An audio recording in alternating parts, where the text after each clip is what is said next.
cancelled this order.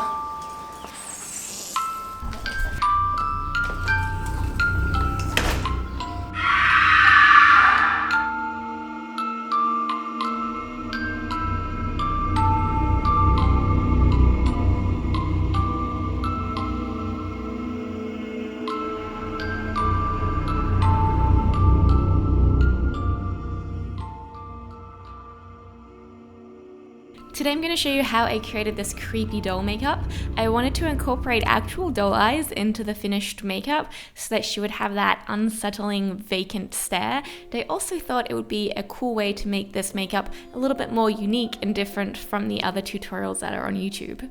The prosthetic is a foam latex prosthetic that I got from Scream Team, and it has this nice wood grain patterning throughout. And it also has quite deep set eyes, which makes it easier to put these fake doll eyes into the makeup without them looking too bulgy or out of place. The only part that I had to create was some eyelids so that the eyes aren't just floating. Obviously you need the upper and lower eyelid and eyelashes and all that.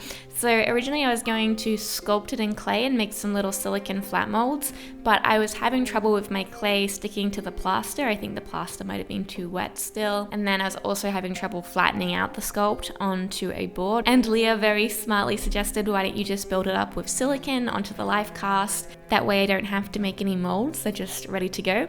So I got some 3rd degree and I tinted it with some acrylic paint to match the color of the foam latex piece, and I built it up in layers. The first layer was just covering over the eyes to make it a smooth surface. The second layer was to embed this eye, and the third layer was using isopropyl alcohol, brushes and tools to smooth it all out and make it look a bit more detailed. Then those pop right off the live cast and I'm holding them up to Leah's face to make sure that they fit nicely. My wonderfully talented friend Adriana is helping me with the application for this. We use a little bit of silicone glue to glue those in place.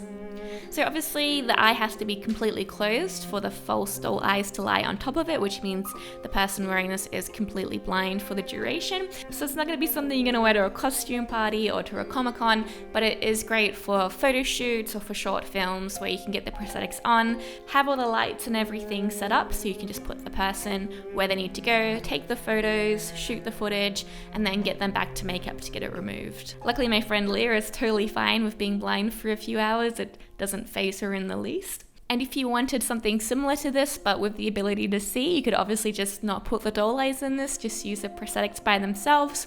Or I've also filmed an easier version of this, a 2D version without prosthetics with Bonnie Corbin, and that enables you to open your eyes. And then hold up the foam latex prosthetic and powder around the edges so that we know where our Prosaide adhesive has to go up to. Next we put Prosaide down the center of Leah's face as a nice anchor point for the prosthetic, and make sure that it's down and around her nose and lips and eyes in the right position.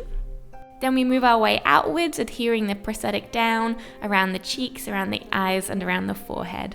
We also double check that all of the edges are glued down, adding little bits of Prosaide where the edges might need a little bit more adhesive. Then we glue down the last prosthetic, which is that lower lip piece. Now we're going to patch the edges using some thickened Prosaide Cream. This will just make everything look like it's all one piece and make it smoothly transition onto the skin. So we're using a little metal tool to apply this and little bits of alcohol to help smooth it out. Once that Prosaide Cream has dried, I'm going to seal it with the Bluebird matte sealer. This will take away the shine and take away the stickiness of the Prosaide. Now onto the painting. We're going to use some PAX Paints by Mel Products. PAX Paints are great for foam latex because they're really opaque, so you can get good coverage, and it also seals the latex to stop it from absorbing other colors. Like if you were to go on top of it with alcohol paints, it's just a much easier surface to paint once you've got those PAX products down. We mixed up a couple of colors to get it to match Leah's skin tone and painted this base layer down using a foundation brush.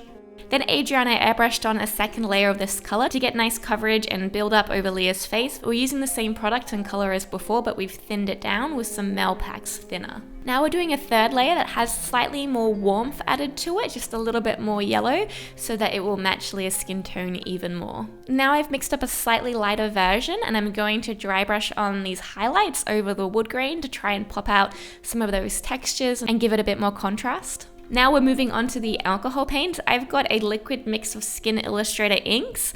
I think it's some blood tone and then one of the Mauve colors to make this bright blush color. For our coloring and our placement of the cosmetic makeup on this doll, we are looking at a reference photo of a vintage doll and trying to copy the color and the shapes of that vintage doll makeup. So I gave Leah some nice rosy cheeks using an airbrush just to get that nice diffusal of color. And Adriana's going over the lips with red to give her that very distinct vintage doll lip shape. Next, Adriana was tasked with the difficult mission of getting a thin, straight black line, but as she's also a trained beauty artist, she did nail it. So also just using black alcohol inks, she's drawing on that eyeliner to the upper lid only. Next, we've got a dark brown alcohol ink, and we're running it along the base of the brows only, as these brows are quite heavy and quite angry looking. We didn't want to fully fill them in, so we're just doing this thin line along the bottom and trying to copy the thinness of the eyebrows on our reference photo and then feathering that up through the sculpture of the brows. Now we've got the Grunge palette from Skin Illustrator, and we're adding some grays and browns very translucently over the doll to try and make her look more worn down and more dirty and more neglected. We're also spattering on those ink colors using a little cut-off chip brush. Next, we're going to go a little bit heavier with the breakup just to make this look more aged. So we've got a lighter mix of that PAX paint also thinned down, and we're going to spatter that over the makeup. And then we've also got a dark brown PAX paint that's also been thinned down that we're also going to use a chip brush to spatter a thin layer over the pretty makeup. Next, I get a little bit more of the Grunge palette and do a little bit more spattering to give it some more translucent, thinner washes of grime. And then using a clean brush with some alcohol on it, I'm going to go over and soften any areas that I think are a little bit too heavy. And I'm going to add a tiny bit more of that darker brown alcohol ink through the brows. Next, I clean all of the paint that accidentally made its way onto her eyeballs, and I'm going to put a thick pair of doll-like false lashes onto that upper lid. Now, to finish the vintage, neglected, creepy doll look, I want to put a layer of dust over her. So I've got a finishing powder that has a slight pigment to it, and I'm going to put this powder through her hair and over her face. I'm using a brush to slightly break it up and work it in, but I also want to leave some of it a bit chunky. And this is our finished makeup look. Thank you so much to Leah for being such a great and patient model. She had no qualms with being virtually blind for a few hours. She's just like, yeah, cool. And thank you so much to Adriana for all of her help. It's so much fun having somebody else to apply makeup with and having a second pair of eyes. I think it always makes the makeup look better. So exciting. Think my life is complete. I can still whistle. Hopefully you guys enjoyed watching this. Let me know what you think below.